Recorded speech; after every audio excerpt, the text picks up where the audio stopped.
75 साल हो गए हम लोग की आज़ादी को 1947 में और शायद 23 बार पाकिस्तान अभी तक जा चुका है और अब 24वीं बार 24th टाइम पाकिस्तान को आईएमएफ के सामने अब जाना होगा एक बार फिर। लेकिन अगर रोज़मर्रा की ज़रूरत की चीज़ों की बात करें, तो क्या उनके दाम बहुत ज़्यादा बढ़ गए हैं? मतलब अगर आटा, दाल, चावल, प्याज़, टमाटर नॉर्मल चीज़ों की बात करें? जी, बिल्कुल ऐसा है।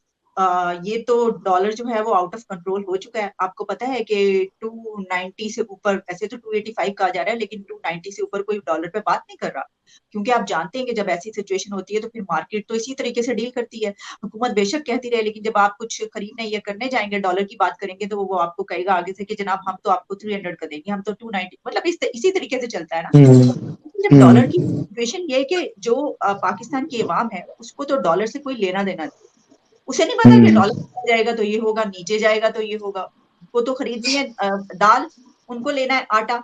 अब सस्ते आटे का आप जानते हैं कि यहाँ पर किस तरीके से लाइनें लग रही हैं और क्या सिचुएशन है। तो यकीनी तौर पर ये बात तो अपनी जगह पर सही है कि आवाम के लिए इस वक़्त काफ़ी सिचुएशन जो है वो खराब है। लेकिन इस सिलसिले में एक काम जो अभी उसके ऊपर भी बात कर लेनी चाहिए क्योंकि प्राइम मिनिस्टर शहबाज शरीफ ने अभी जब कुछ उन्होंने ऑस्टेरिटी के लिए जो कुछ वो किए कुछ ऐसे पैरामीटर्स किए कि जनाब हम जो है अब ये कैंपेन चला रहे हैं तो उसपे ऊपर उन्होंने कहा कि जो पार्लियामेंटेरियंस हैं, वो 1 महीने की उनकी तनख्वाह काटी जाएगी। जो ये हैं मतलब जितने उनके अपने हुकूमती लोग हैं, वो अपनी वॉलंटरीली ये करेंगे। तो ठीक है, वो हुँ। लेकिन वो कितने महीने के लिए करेंगे? वो 1 महीने कितने के लिए महीने के? वो 2 म हुँ। भई आप कोई कानून बना दें ना, कि भई उनकी सैलरीज़ आप कम करें और उनकी हुँ। लाइफ़स्टाइल को जो है वो करें। तो फिर तो चले अवाम तो ज़ाहिर है कि गुस्से में होगी कि आप जो है वो इतनी बड़ी गाड़ियों में फिर रहे हैं, जहाज़ों में उड़ रहे हैं और वो बेचारे जो हैं वो सस्ते हुँ। आटे में लगे हैं।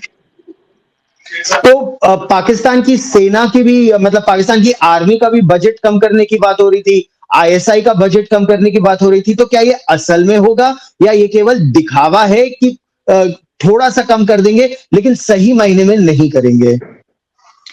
देखिए आईएमएफ की तरफ से ये बातें आई थी सामने, खबरें आई थी कि जिसमें कहा गया कि उनकी तरफ से ये कहा जा रहा है कि पहले ही कहा गया कि डिफेंस बजट कम करें, फिर कहा गया कि नहीं उसमें भी कटौती करें, तादाद भी कम करें वगैरह-वगैरह इस तरह की चीज़ें आई थी।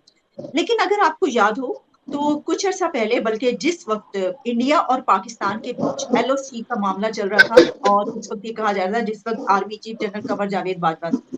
तो कुछ दोनों के बीच जो कोई भी उसमें मीडिएशन करवा रहा है, हालात जो हैं वो ठीक रहेंगे और फिर एक पीस एग्रीमेंट हो रहा है, ये सब बातें आप उस वक़्त ये कहा गया था कि हमने जो है वो अपना बजट कम किया और उस वक़्त बजट कम हुआ था। तो फिर उन्हें कहा कि जनाब दूसरी तरफ से भी जो है वो कम किया जाए, ये वाली बातें तो हुआ तो है कम। लेकिन मैं तो ये समझती हूँ जनाब कि अगर ये हो जाए पूरी दुनिया में कि आप फ़ौजों का बजट कम करें, तो फिर शायद दुनिया में अमन आ जाए।